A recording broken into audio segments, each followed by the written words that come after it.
Dude, I loved that day. Yeah, it's great. Because what we had is this thing called a biscuit, which I've never seen in England, right? And basically you're attached to a rally car engine with a rally car driver. I think Liev Schreiber said to me that everyone in New York has a grandmother from somewhere else. And it's true, you know, we all come to New York with our own music and our own language. That sort of energy is just someone who's gonna send Russ, you know, to the end of the moon, round it again and back down to earth. Every day he sees him, he's like, you are everything I hate. Oi! What you doing, geezer? Is that the best you can do? I've got to fly back to London. I need you to take care of my cat. I like cats. I like dogs. Sweep me the out, you swat! What the did you get me into? You know, Darren, I think people associate your films with a lot of intensity, and there's a lot of intensity in this film, but there's also a lot of kind of fun and freewheelingness to it all. Did it feel like you were approaching this film a little bit differently to how you've approached some of your other ones? I think I approach them all the same, but I, like always, I think making films is a lot of fun, and I wanted to have a lot of fun making this film. I'm just happy that there was definitely an intention to leave audiences with a feeling of kind of joy and have a good time at the end of it. But still, I guess it is an intense ride as well, so maybe you get the best of both worlds. Yeah. Matt, for your character, obviously we meet him briefly at the beginning of the film, and we get a very vivid impression from him, partly because of the hairstyle, of course, but also just we get a good sense of what kind of guy he might be. Yeah. How important was it to kind of really make a strong impression, do you think, of the character in those early scenes when he's then going to be away for a while? Yeah, I think me and Darren talked about that a bit, didn't we, on that first day? Because also we catch him in a nexus of sort of anxiety and stress, and weirdly, again, a good note Darren gave me really early on was like, actually, this guy, he used the word sweet, I think. Like he's quite, there's a kind of sensitivity to him in a way. Yeah. That's why he acts up. Yeah. And yeah, I think underneath it, I wanted that. It's a very hard role to play because he is a little bit kind of simple in his own way. Yeah. And that's a hard thing to do. And there is a tenderness, even though he is a punk. Yeah. Yeah, I remember that.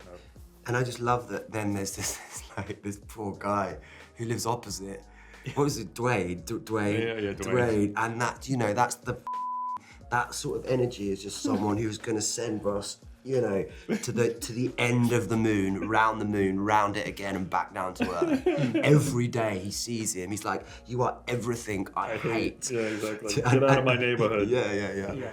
And so it was, you know, it was a good first day at work. Yeah. Because you're like always nervous as an actor on your first day. Yeah. You sort It of was, can't not by the way, be. it was amazing watching it with the British crowd last night. Really? Oh yeah, for your performance, because they really they were laughing throughout the opening scene. They like hometown. And then when you show up at the second time, there's like a huge amount of excitement. Really? How cool. Yeah. I wish I'd seen it. Although that's a spoiler, though. We get a really good vibe of New York in the 90s in this film, and you know, various subcultures and stuff. How much fun did you have kind of exploring the various different groups of characters that we meet and the kind of cultures that they belong to? I mean, that's the beauty of New York, is that it really is a melting pot. I think Liev Schreiber said to me that everyone in New York has a grandmother from somewhere else.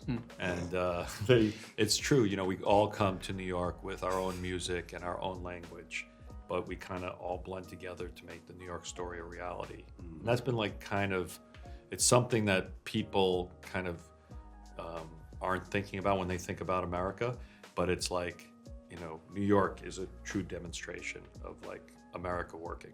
And in terms of filming on location, you know, obviously great locations, and just a car chase scene as well, which was, how much fun was that to do and to kind of be involved in? I said to you that was one of my great days on a film set. I remember, dude, I loved that day. Yeah, it's great. Because what we had is this thing called a biscuit, which I've never seen in England, right? And basically you're attached to a rally car engine with a rally car driver, and they've got this sort of, how do you describe it, like a winch on the back sort of thing? Yeah. Like, so then you're in like this fairground ride, you've got a rally car engine and a rally car driver on the front, and he just goes, He whips it, yeah, he whips it. And you don't have to really worry about it, but so that you can just sit there and scream at the top of your lungs about what type of pig. Because you just don't get that on a low loader. Right. You don't get that speed. No. And then I did some driving lessons, and Darren let me do a bit of the driving, like, yeah, it was great in my car, man. It was. I loved it. It was great because like so many action films have sort of kind of taken the physics of it totally bananas and insane, like as if that's the way to engage audiences well. And I'm not critiquing that, but there's something about returning to like real physics and real broken bones and real dented cars that is exciting, and you can still find energy in it.